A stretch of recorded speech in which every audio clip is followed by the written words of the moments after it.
Okay, we've got some more buttons and sliders and so forth. I've rearranged the screen a bit. Everything, there's a couple of new things. There's this font chooser here, and we've got this mysterious thing called button. It's actually a volume button. It just shows up that way. I don't know why. This is going to be a font chooser, and this is a scroll bar. All the other stuff is the same as before, except I've dropped it all down. I'm going to put some more stuff up here. It's getting a little cluttered, but this isn't a design class. We can redesign it anytime. All right, let's start with the font chooser. This guy here, it is a GTK font button. And of course, we grab it by going to, and I wish these things were alphabetical, but they're not. GTK font button. And it somehow thinks I want to drag it, but I really don't. I should not have clicked on it. This is the font button. I have given it the name Font 1. It's a relatively simple one. Packing, of course, where I want it to go. In terms of size, it pretty much picked its own size.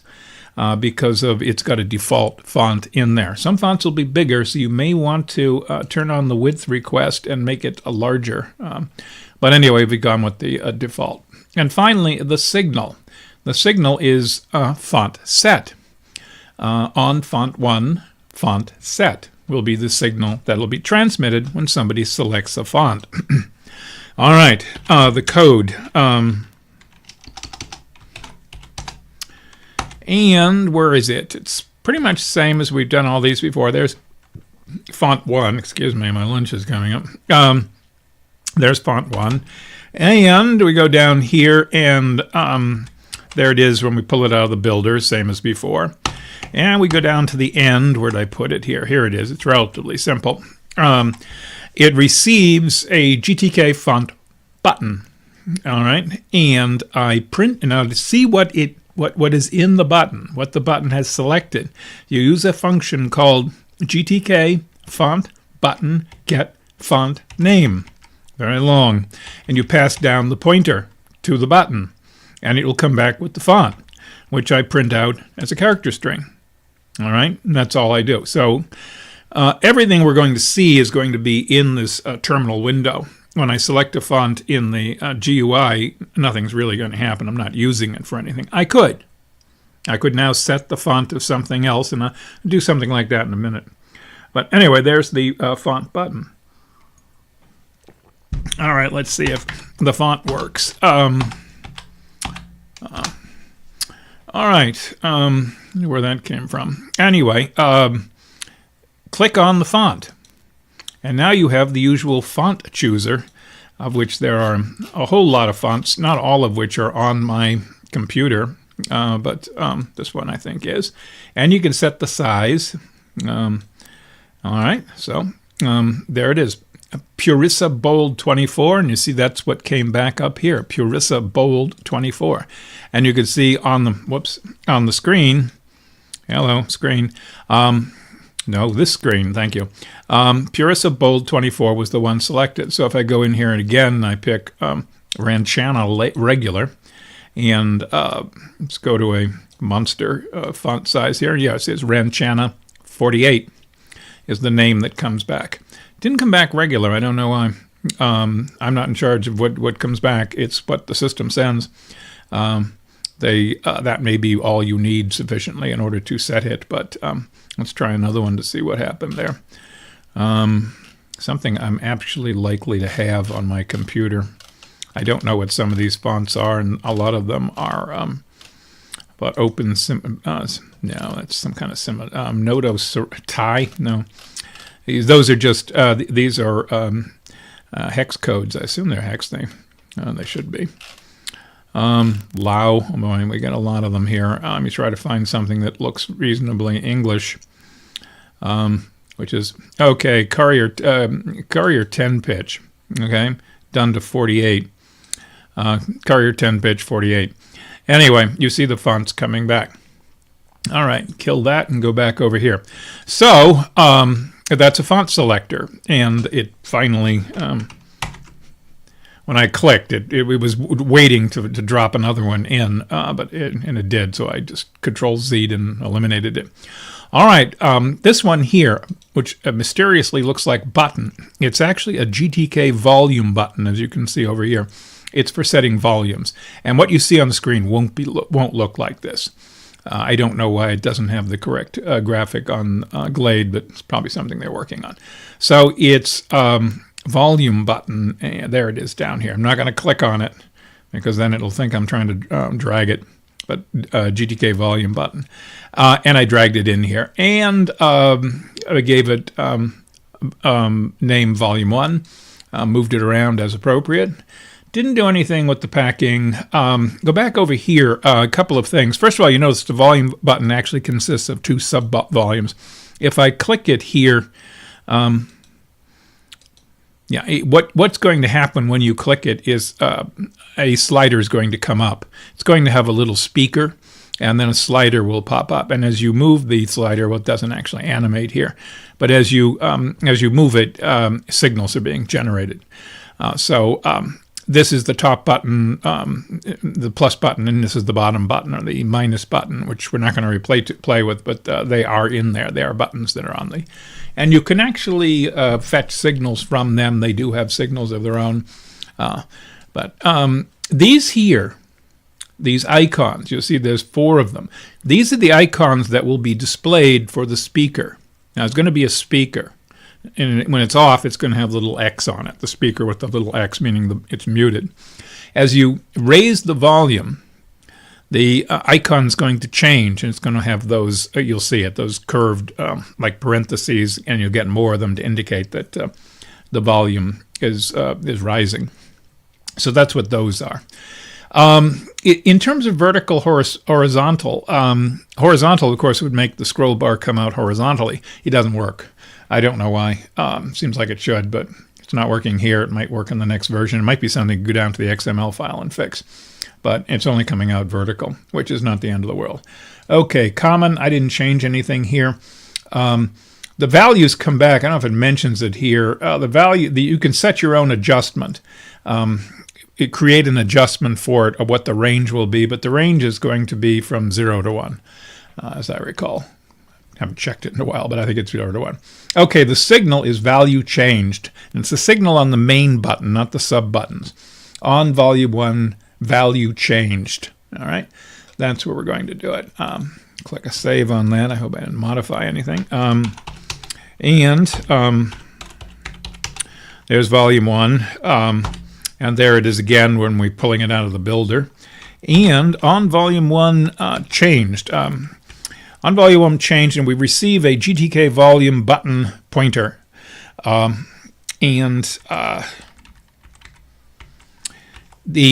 printout, which you're going to see in the terminal window, again, I don't do anything with it. It doesn't change anything on the screen other than the slider will go up and down. You're going to see a printout saying volume scale equals, and it comes back as a floating point number. And you get the function is GTK scale button get value. These function names are very similar, but and you pass down to it a GTK scale button. Now, the value of V1 is a volume button, but GTK scale button, a volume button is a GTK scale button. It's part of the hierarchy. So you cast it down to be a scale button. And what will come back is a floating point value that you can print. It mentions here in the comment that there's this function GTK scale button set value. And you pass down a pointer to the scale button, or casted pointer in this case, and a double precision, a G double value, and it will set the control. It'll set the slider accordingly. So that's the opposite of get. It would be the set. I didn't compile these, but they do compile, hopefully. All right, so you see there's the actual icon you see on the screen. And it does already have a tooltip built in. It's in a muted state. So if I click it, there's my... now when I start moving it, you're going to see the background terminal start to move. And you see it started off at 0. I'm at 0 now. It's at the very bottom. And as I start rising, you can see we're getting floating point values. I'm only printing out a small number of precision, a single precision version of it. How much precision do you need on a volume? And it goes all the way up to 1.0. So it goes between 0 and 1.0. and it's in relatively fine steps, but that is that's your volume control. And go back in again, you see it retains the value. So you could then go down and try to set pulse or something else from the volume control. There's a bunch of these that are just built on top of regular sliders. So now we actually get to the next one is a slider, which I put here. And you can see, we can see the numbers coming up in the background there. There's also the scrolled windows, which this isn't. This is just a slider bar. And it is it's scroll bar is what it's called. GTK scroll bar is its name down here. And it comes from, it's the last one down here as it turns out. So I just dragged it up. I extended the size of it. The size of it is done in common in the height request. The width request kind of, you don't want to fool around with it too much. You could just say -1 and that's plenty for the width, or just turn it off. But the height request determines how tall it is, and it has some effect on the way it responds to values. Anyway, so there is the scroll bar. The name is scroll1. There is an adjustment. If you remember here, it says adjustment 2. It's down over here. And it's in adjustment 2, and this is where you could set the values. The number's minimum value is 0. Maximum value is 1,000. So the range on this scroll thing is from 0 to 1,000. All right, I think it's 0 at the top and 1,000 at the bottom. I'm not sure. And if it's not, you simply you so inverted, which does it the other way around. Inverted changes the direction of the scrolling. Okay, so the values are between 0 and 1,000 because of this adjustment 2, and the adjustment 2 is you click here and you say, actually I have 2 adjustments. The other one is for one of the other scrolling. I think it was for the spin bar. But anyway, I could create a new one, which I'm not going to, and this one is using adjustment 2, and that sets the parameters. Common, no significant change other than the size, the height request. You could make this go horizontal too. There is a horizontal. I wonder if it works. Yeah, it looks like it did, but now you'd have to adjust the horizontal because it's kind of screwed that up. All right, it's vertical now. We'll just leave it as vertical. Now under signals, the signal is under GTKX range. GTK range, excuse me, value changed, and that's just fun. It's a spam call. On scroll1, value changed. That's the signal that's going to be sent. All right, we go over here and we look at the code, and scroll1 is declared as a widget, and then we pull it out of the builder. But I've also got list 1 and list store 1 and adjustment 1 pulled out of the builder, but I don't really use them. This is the structure GTK adjustment. For some reason, I can't get in and fiddle with the parts. It's giving me some static. But anyway, those are the parts. However, if you want to change dynamically or for any other reason, while the program's running, you could change the range. Instead of being from 0 to 1,000, which we set it up as, it is set from 0. This function here sets it from 0 to 100. So when you see it, it'll be running 0 to 100, not 0 to 1,000. So GTK range set range, and it's a GTK range cast on scroll. Scroll being a GTK scroll, but a range is part of it. So you cast it down to a range, and you're passing a pointer, of course, and you give it the range, 0 to 100. You can play with some other games there, but all right. Down here, here's the GTK scroll. Here's where the signal comes in. It comes in GTK, on scroll1, value changed. It receives a range. The value coming in is a range. What I do is I run the function GTK range get value, passing to it the pointer to the GTK range, and it comes back and gives me a floating point value, which I call X, which is the current value of the scroll. what the where the scroll is relative to top or bottom, and then I print it out. And I cast it to integer because otherwise you've got all those floating point fractional parts, which are kind of meaningless. Now, because I changed the range before I started the program, or at any other time, any one of these buttons could change the range on the scroll. On the scroll, but I started it at the beginning, and you may have noticed it before when I ran it. Is when I'm running the scroll, it's coming back. See, it starts. I started off at 0, and as I go down, it's 100 down here. It's 0 at the top, and it's all integers as we go by. And let me go back in there, and I'll actually remove that alteration to prove it. Okay, that's commented out right now, and I'll compile it, and we'll run it. Now when I do it, you'll see the range goes from 0 to 1,000. So the range will pick it up from the Glade if you want. So I've left it that way. Okay, how about a little surprise? This is our color selector, and if I pick a color, I've decided to use it for something. I select it. It becomes the background to the scroll. Isn't that clever? Whatever you want. So if you want a different background here. They make it somewhat difficult to change colors in a lot of these widgets. You have to do it with CSS, and if you start playing with the CSS, it messes up the defaults for things that you haven't changed.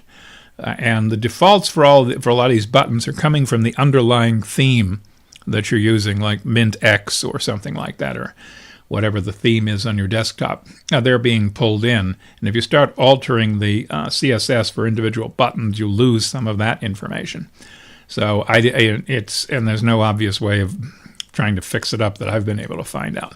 But anyway, so there's a practical application. I don't know if it's really practical, but by selecting a color, I could change the background color. How'd I do that? It's down the bottom here.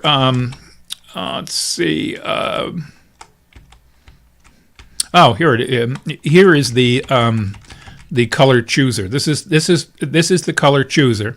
It creates a GDK RGBA color is what we're going to create, and we did. This is all we did before. We get the color, and we printed out the red, green, and blue in the alpha, the transparency, and then I added this line: GTK widget override background color scroll 1. That's the object. GTK state flag normal is a lot of these flags. State normal is what you normally have. There are some others as to when this color would occur or when it would not occur.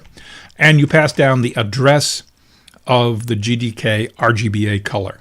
It was declared simply as an instance of the structure up here, so you have to put the ampersand in front of it. So that's how the color is getting changed. It's being changed in the color set button. The button that's or the callback associated with the color set button. This callback is what is changing the color of the scroll, and that's fun.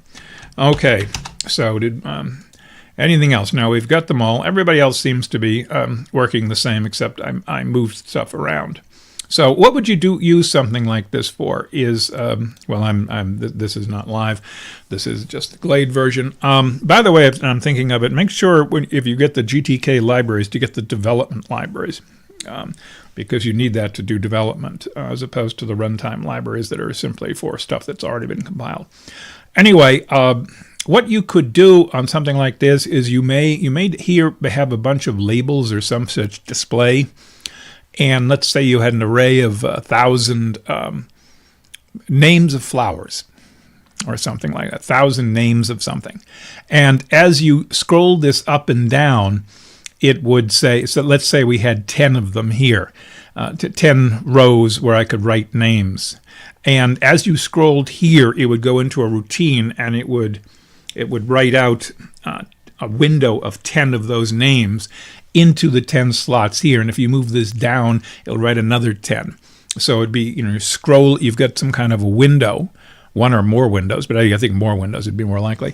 And you scroll through them, and you call it some large array of things that's going to be displayed, and you're only seeing a small fraction of it at a given time, and the scroll bar would determine what you're going to see.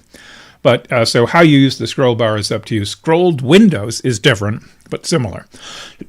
In a scrolled window, of course, the entire window scrolls, and although the idea is somewhat similar. Okay, so we got scroll bar, volume button, and font chooser.